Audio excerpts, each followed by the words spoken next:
Hello, everyone. How are we?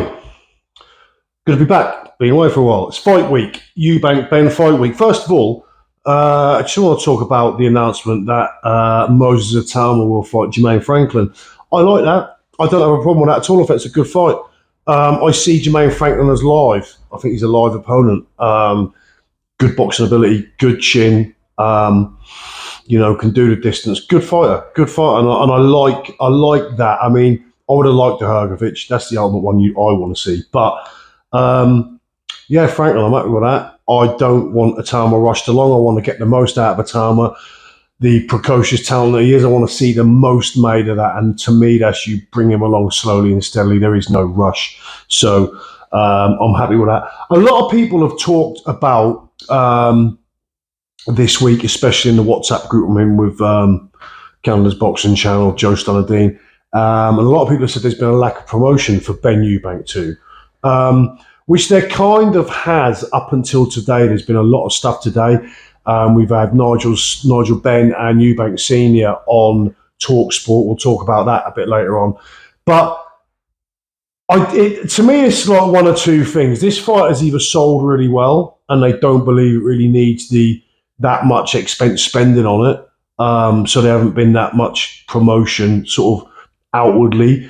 But on DAZN, there has been quite a lot of promotion. There's been 5 or 6 sort of pieces that have been shot for this fight, but they have been tucked away on DAZN. They were on there sort of at the weekend and they've been released sort of one a day or every other day this week. So there's been promotional stuff by DAZN. I believe there's been some stuff from Eubank's side as well. But there has been stuff out there. But you're right. I think the first fight was such a big thing coming after the drug use allegations, the PD allegations for Benn. It was just a bigger announcement of the actual event. Obviously, we had it planned the first time, then it got scrapped because of the PED, the clomiphene stuff. So I just think it was a bigger deal the first time. I don't think that necessarily means it's any less popular this time. I just think that it's just not as much of a story. We probably all expected we were going to get a second fight. So I think a lot of it is down to that. But there has been promotion out there and there has been more promotional stuff released this week, sort of day by day. And there's been a lot of stuff on TalkSport today. Yeah, I know TalkSport, but they do get dibs on some good content, don't they? They get the people in the studio, they get the big names, such as the platform they are. Eubank Jr. this week, well, not this week, but post the first fight. First, we had the press conference with the allegations of her in a matchroom delaying the ambulance. Then Eubank Jr. put out some video of an ambulance seemingly being delayed for all of about 15 seconds. I don't know if that really proves anything. Never been to Tottenham Stadium, but I've heard it's a logistical nightmare to get out of there after big games, big fights, whatever. I don't believe in a conspiracy. I think that's a load of fucking shit. But whether the ambulance was delayed, possibly was delayed, the exit, but I don't think there was any malice in it or any skullduggery. I just think it is what it is. We also had Eubank Jr. put out a post-fight photo. And it's a bit like when he put out the video of the make and weight, which all of us know that's how it's done. You don't need to put that out there. You're not doing anything different, Chris, than you were doing for all your other fights at 160. And a ton of other fighters do it the same way. So you had that put out there, and you had the post-fight photo of Eubank face swollen, possibly in a hospital, given a flex. And so you had that photo. I don't know what the point of that was. I mean, what do the public think fighters look like after a long, grueling fight where they've took a lot of superficial damage? I mean, that's what you look like. I don't see the point of putting that out other than trying to garner some sort of sympathy photo. I don't know. Why would you? Just to look at me, I'm busted up. That's the game. And you've also had today, like, a public announcement. I saw this announced on my YouTube feed. It was on a little editorial piece by the Ring magazine saying that Eubank is expecting twins, which fantastic news. Wish him all the best. Hope everything goes smoothly. And he has 2 beautiful kids, 2 beautiful twins. Wonderful.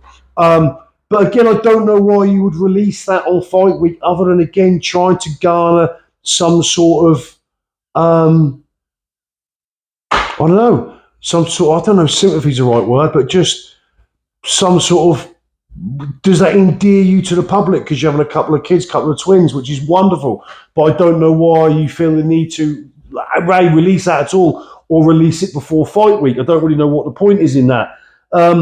So it does all, along with the weight stuff and the ambulance stuff and the photo, and this is just, it all seems just like trying to endear himself to the public. And then, you know, I do think that the photo and the ambulance stuff is sympathy vote stuff, you know, but maybe they're putting the baby stuff out there. I don't know. For me, I just don't know why I'd want to tell the public.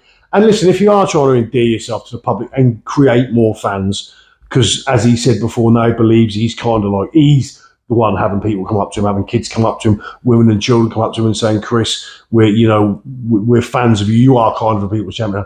Fair enough. You know, each to their own. I don't care. I don't see it as being kind of, I don't know, genuine. Release the videos, release the pictures, release the mate waking, release the pictures of your busted up face. I just don't, like I said, I don't really know the intention behind that. On TalkSport today, we had interviews with, separately, we had Nigel Benn and Eubank Senior on there. And they both had sort of half-hour pieces, and there was some quite good stuff in there, quite revealing stuff said. When Ben was on, they asked him about the situation with the ambulances, the sort of the accusation of her and that blocked the ambulances and stuff like that. Nigel Benn went on to say that when Conor Benn and Nigel Benn arrived at the hospital, Eubank was already at the hospital. So he hadn't been delayed that much. Now, saying that, we know that Conor Benn did do the post-fight presser, so he's going to arrive later. But he needed, hospitalisation, I believe, overnight as well. But he did say that when Nigel got to the hospital, Junior was already there and already being treated and already on a gurney.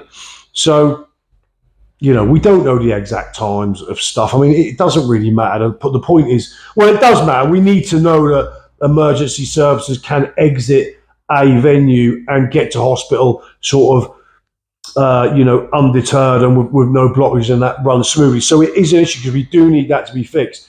You know, if there was a delay, Eubank Junior getting to hospital, that needs to be looked at. It needs to be looked at. So, but conspiracy plot behind, I don't think so. Nigel Benn also sort of said under his breath, because they asked about Eubank Senior showing up when Eubank Senior was going to boycott it, didn't really want to be there and didn't want to do anything about it. But Nigel Benn went on to say he got 250k for doing so, and it was always going to happen. So Nigel Benn said he got 250k. Now, shortly after the first fight, Eubank was interviewed about the whole thing. Might have been in the stadium, might have been the day after. But he was asked about, Chris, you said that you were going to, this fight shouldn't go ahead for the safety of your son. This is going to be boycotted. This shouldn't be going ahead, blah, blah. They're trying to kill your son. And he said, and you said you weren't going to be there. And Eubank Senior said, this is show business. I was always going to be there. So he was always going to be there. So it was all a bit of a, it was a bit WWE, wasn't it? Let's be fair. That's what it was. Cut to Eubank Senior being on TalkSport. Eubank Senior opened with a poetic monologue. That's all I can kind of call it. Read quite well, presented quite well, presented very well. And he talked one bit in it where he would destroy people with his, what's the word I'm looking for? His sort of intelligence, with his intellect. He will destroy people with his intellect. Which is great, but then Simon Jordan pushed him some questions. And credit to Jordan. Jordan did a good job in this, to be fair. And he kind of did tie Eubank in knots, to which Eubank really sort of avoided a couple of issues, twisted them a certain way, reframed a few things. But this was good work by Jordan, to be fair, putting some legit questions and opposition to Eubank Senior's claims. Eubank Senior really didn't have a lot of, and I love Eubank Senior. We all love Eubank Senior, but I mean, he does. He twists himself up a little bit and leaves himself wide open when for points that you want to counter. So both good interviews, both worth your time, both worth a look. So he asked if he was. He asked if he was paid for the appearance, and he kind of instantly said no. But then went on to, again, another mystical ramble of which you can make of what you want to make. Would Eubank Senior admit if he was paid anyway? No, of course he wouldn't. He may not have been. Who knows? But yeah, entertaining stuff. We're starting to get, like I said, the DAZN promotions have started to slip out onto YouTube one by one, sort of one after another. So there is a bit more promotion out there. It has seemed like there hasn't been as much build up. I just think they don't think they need it, and they don't think the fight needs it, if I'm honest. So there just hasn't been worth spending the money on that sort of promotion. That's the way I see it. We have got a press conference this week in Wayne's this week. He again, going back to this talk, Jordan did put to him about the fact that Chris Eubank is a grown man and can refuse any of these weight stipulations or the rehydration clauses. He hasn't got to go through with them. He has a choice, and his choice is to take the money. Nonetheless, all good stuff. I will do a prediction, not yet. I always like to see what happens in fight week, in the build up to fight week. I like to see how they're looking. I like to see. One other thing I do want to mention, and this plays a big part. From what I've heard of Eubank this week, I watched a lot of Eubank. There's some stuff on, I can't remember which channel it was on YouTube, but there's quite a bit of Eubank stuff. Might have been Sky, I'm not sure. It seems to me, I get the impression from Chris Eubank that after the late rounds of the first fight, when Eubank was having a lot of success and kind of he ran away in the second half, and then 10, 11 and 12, he was starting to put it on Conor Benn quite a lot.